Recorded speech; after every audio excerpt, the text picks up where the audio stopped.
Geoffrey Hinton, who is known as the pioneer of AI, the godfather of AI, resigned 2023 from Google as the vice president of Google, earning annually $1.9 million. And that's approximately $150,000 monthly, which if you want to run her into Naira, they go like 230 million Naira. He resigned from as the vice president from Google, and they asked him, why did you have to do that? He said he has to do that based on the danger of AI, that he needs is on a mission to make people learn, to make people understand and know the dangers of AI. And also, Mo Godard, an engineer also in Google, resigned from Google. An engineer in this Google resigned his position from Google and enlightened everyone around the world. Wrote a book titled The Scary Smart. Wrote a book about AI, on the dangers of AI. I'll give you reasons why I'm talking about these issues on the possibility end of humanity. Elon Musk was also asked in one of his interview, asked that, what is your greatest fear? And he told the journalist that his greatest fear is AI. Despite he spending billions of dollars in revolutionizing the AI. And you see how every company, they chase over profitability, and the profitability, they outweigh the dangers and they outweigh disadvantages of this AI.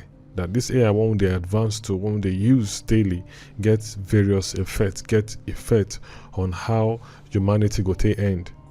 And also Elon Musk was also asked, I think prior to the campaign of the US president, whether in 2023, he was asked, I'll play some videos so that you see this evidence. May not be like say they talk things when not be factual. Now, that he was asked that, who do you think is going to be the president in 2024? And he laughed and said, why are you so concerned about being the president in 2024? Who will be the president? He said you should be concerned who will be the president in 2032. And he said AI will possibly be the president in 2032. It's going to win the White House in 2024. Who do you think will win the White House in 2032? Which type of AI? Transformers or the fusion? Why they state all this facts now? How are they picture this event when possibly unfold, and based on the eventualities when they happen around the world, that we've been choked by the events when they happen in our locality, and we know they pay attention to events when they happen all around the world. Now, whether we like it or not, the decisions of these world leaders, one way or the other, affect us. And also, why I want to talk about this, in as much as I have so many other important things I would have liked to talk today, which I always do during my weekend episode. Why this outweigh every other important topic is because of the danger that there's the possibility or the chance of we, this generation, say we go witness the end of humanity one way or the other. This will not be in terms of religious aspect to say, okay, I don't want to talk about Christianity or so, where Jesus is coming in the second return of Jesus Christ. Everyone go talk, say, we've heard about it again and again and again. We've heard it for thousands of years. I'm not just talking about that. Now we are looking at human activities all around the world, how it is going to cost the end of humanity. Now, why I'm so stressed on talking about this advancement in AI and the nuclear warfare, based on so many things when they happen around us now, how in our pursuit for utopianism, we don't let go how to the reason broadly to know how we fit to conceptualize decisions when they take on how it will affect us on the long run. We don't pay attention to that again. We don't rely so much on AI taking decisions for us. So it's very unfortunate say we don't come into this realm where now everything about our daily activities runs around AI taking decisions, even if they determine what we need to do. Now, I came across a recent post by Rufai Hussaini, who I follow on X, where he dropped a post of something that is happening in Lagos. Very, very interesting thing happening in Lagos. That some local governments have engaged in the act of, like, if you normally for Nigeria, if you happens to be in a locality as the first person when come to that place, come build house, automatically that means that street will be named after you. But there's something happening in Lagos now that those persons when come based on I'm the first person who came to this locality to build a house, or I'm the first person who buy a property or something like that, that gives me the right to name that thing, name that place my street. They don't strip such people of that right. And they base them on, say you are not from there, on ethnicity. They base down on tribalism, which is also a major problem and which they cause division among Nigerians. But that is what is happening in Lagos right now. So he posted something, and in the comment section, people can deliberate on asking Grok questions on how you see this issue when they happen for Lagos State. And the Grok, which is an AI of the X platform, can state reasons why if he say the decision taken by the origins or the indigens of that place is very right, is because you not come up from there, you not get any right to claim, even if that you buy the property first. Somebody can ask, say, why you go talk, Grok, why would you say such thing when everybody in Nigerians, as a Nigerian, you have a right to own a property in any part of Nigeria, which is, I think, is valid enough. Then Grok can say, even in as much as we are Nigerians, there's no need for you to, there's no basis that the people who are indigenous of that place have more rights than you. If you see the answers given by this Grok, by this AI, you see say everything now on settlement and the thing when if it cause a broader increase in tribalism, a broader increase in the sense that we go day more divided. If AI could not figure out AI decisions, which is a question, because now it can make me they think like, if these comment people are taking or accepting the decisions or accepting the answers AI give them as their validation on this topic, it means AI don't they determine how would they see things. That is one. And two, if they would accept the decision of this, it means say now AI intelligence now would they use right now. And if we don't do, because everybody don't rely on AI. That's the danger. Everybody don't. So when I saw the comment section, I was taken aback. I was like, man, because I also watched a review on, because recently Elon Musk also released Grok 4. So I was going through, I said before I'm going to download it, let me go through some review to see the functionality of this Grok 4, what it can do. And I watched a review that was mind-boggling, like a review that states that Grok 4 outperformed PhD holders. This Grok 4, when X released sooner, outperformed PhD degree holders all around the world in all subjects, 100%.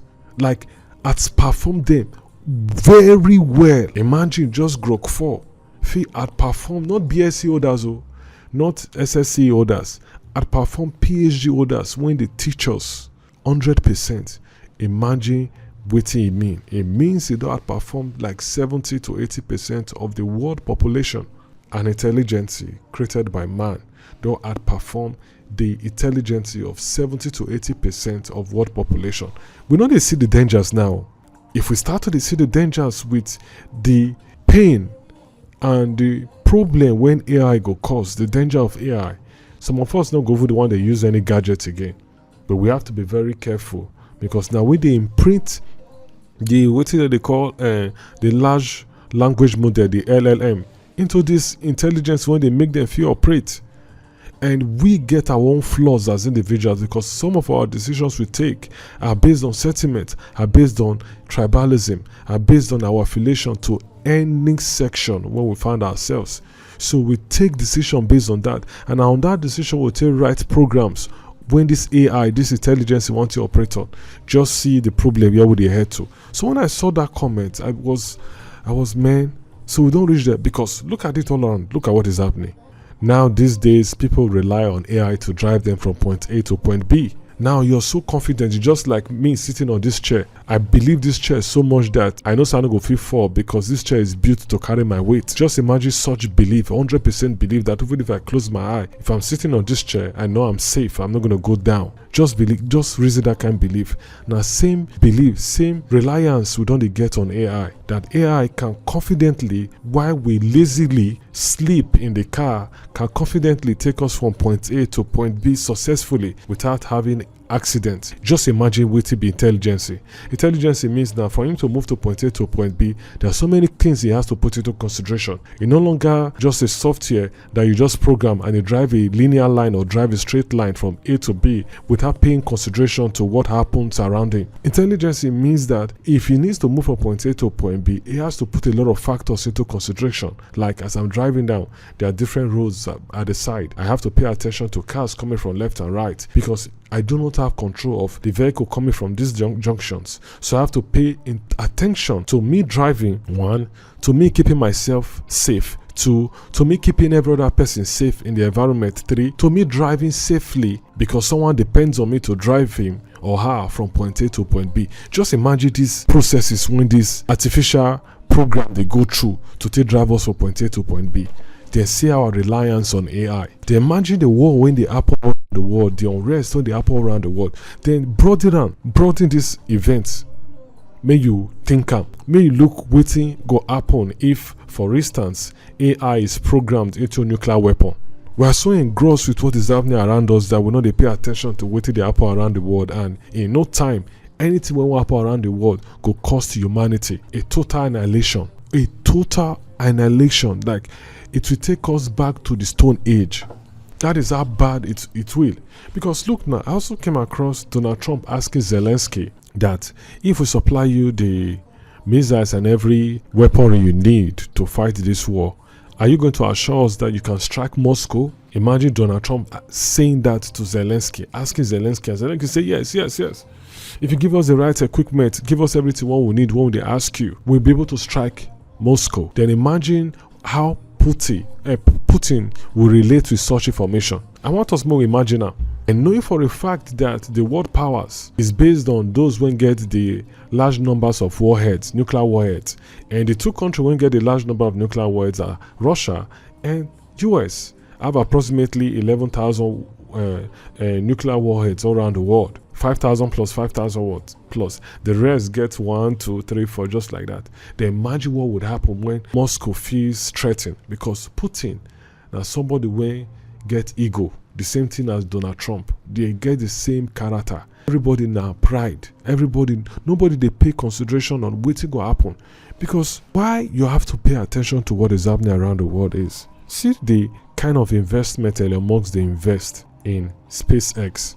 See, in this year alone, from January to July, Elon Musk they fly rockets every week. That's why they destroy you. This one don't fall, this one don't work, this one don't work. Every week, just imagine the amount of money when they lost every week just to run such program. That he has given himself that between now, 2025 and 2030, I have to do everything possible for human to become planetary being. I have to do everything possible that some humans don't feel they live for Mars.